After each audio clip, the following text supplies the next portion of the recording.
and I was able to pick up a few things.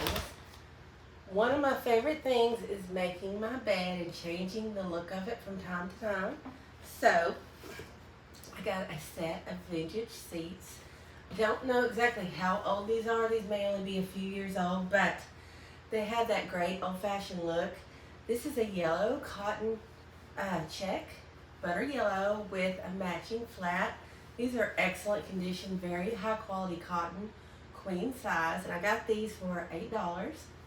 And then from a different booth, I found matching shams. And I don't think these went together originally, but they coordinate beautifully. These are a rose pattern on a butter yellow background, quilted cotton. I paid $1 each for these. They're in wonderful condition. These are going to look so pretty on my spring bed. Very excited about this. And then I got this basket. Now I don't know a lot about baskets. I just know I love them. There is a name on the bottom of this. It is called Longaberger Handmade Basket. I paid $12 for this. It's really heavy. It's got a hard bottom.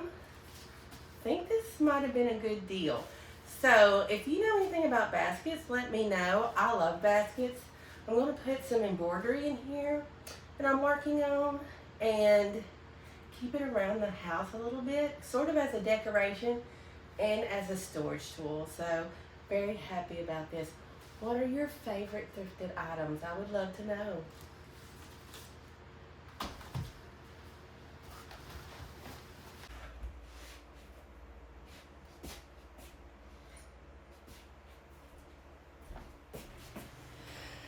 So in this week's video, I'm going to do a different type of clean. This is more in line with an everyday 15 minutes per room. This is what I do on a weekly basis. I try to keep everything to a level that I can get my entire house tidied up and what I would call company ready in about an hour, maybe a little more. Last week's I showed you what my house is like, or just my kitchen. When I've been sick for a little while or working long hours and things can get away from me. But this is at my house at a level that is more manageable.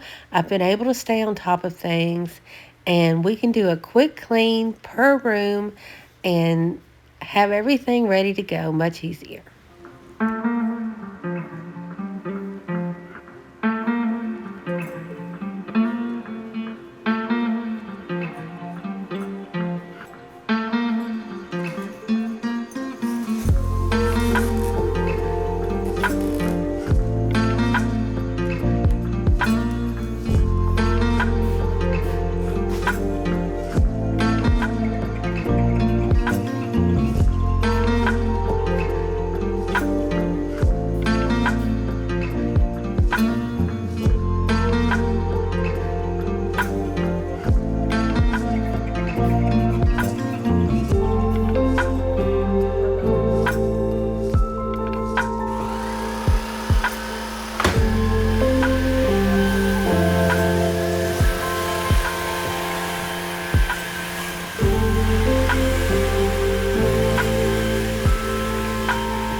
I've saved all the knives to last. You don't want to put knives into soapy, murky dishwater because if you can't see what you're reaching for, you can very easily cut yourself. So save your knives until the very last. Wash them one at a time. And keep your eyes on what you're doing at all times.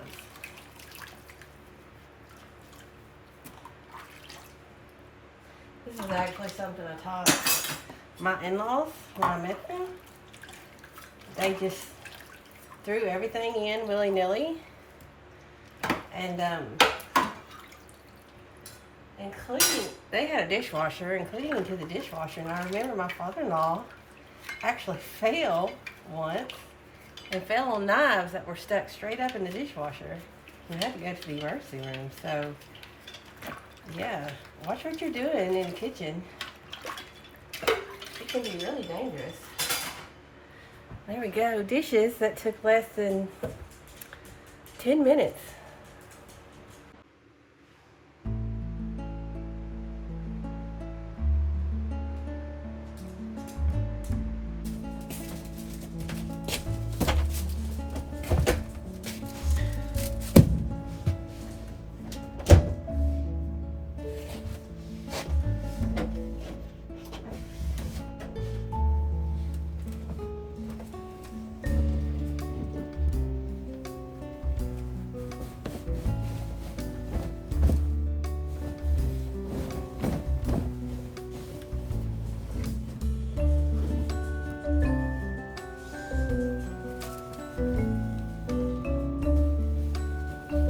The thrifted sheets that I bought smells freshly laundered, but we're definitely going to launder it again.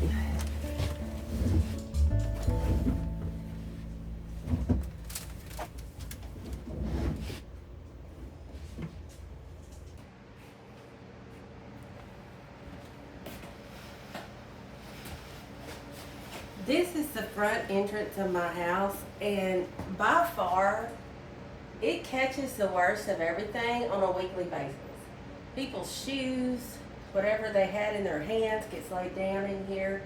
All the dirt from going in and out gets caught up mostly in this room. Wind and rain comes through the front door, so this always is a weekly job. It's a little overwhelming. So just today we have boot dryers, boots, house shoes. There is, let me grab you.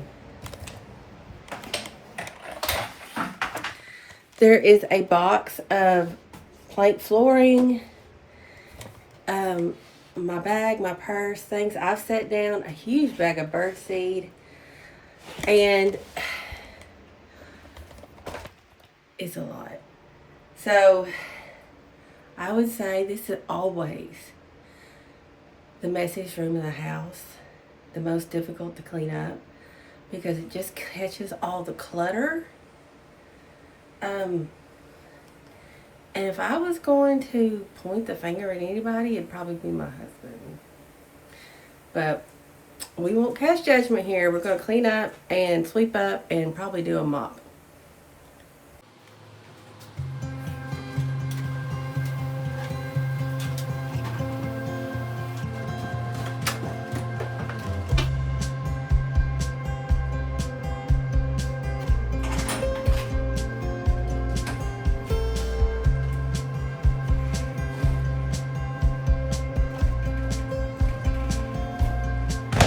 It can be really frustrating when you have someone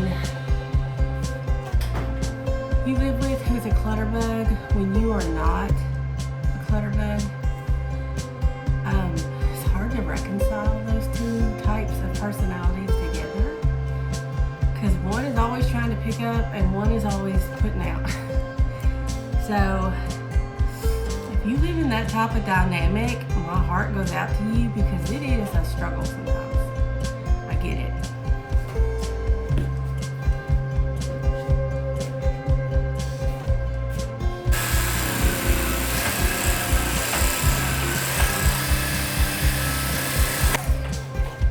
I'm going to leave the plank flooring and the bird seat in here for now. I'm gonna say they both weigh about 50 pounds a piece, so we're gonna wait for Hubs to get home and let him do the heavy lifting on those. Not that I can't, but I'm not going to. So let's just mop the floor and call the front room good. And I'm using the same thing I use to clean everything else: hot water and a little bit of soap.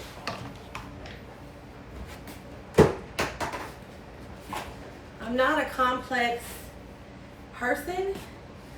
Soap, water, occasionally bleach, maybe some Lysol, but otherwise you don't need to make your cleaning routines complicated or expensive.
So that is it for housekeeping this week. This took about an hour and a half, and we cleaned, let's see, the front room, the kitchen, the living room, and the bedroom. And that's pretty good. I won't show the bathroom because that's actually my son's weekly chore, is to clean the bathroom. So that's his room. Otherwise, that's what I do. And I try to keep things down at a level where it doesn't take an excessive amount of time. I did put out a video, I think last time, where it took me an hour and a half just to clean the kitchen. And that's because I had been sick for multiple weeks and working pretty much non-stop. And so there's this balance that we all have to go through of sometimes your house is going to be difficult. It's not going to be your priority. And sometimes it is. And it's going to be easy and it's going to be a breeze and you're not going to have any trouble at all. But I think if we could all just kind of come to the mindset that our homes should not be a place of stress and strife. It should be homey and feel good to us. And if we can bring it in line to what feels right, then we're doing a good job. With that being said, I want to also add that my channel is tiny. I have almost no subscribers and I'm okay with that. But I want to say that everyone is welcome on my channel. Young and old, male, female, or other. Married, single, I don't care.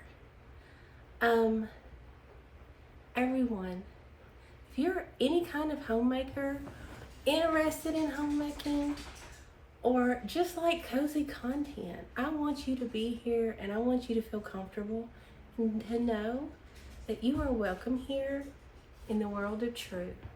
So I hope that we can grow this little world together, get to know one another, and continue on our homemaking journey. Bye.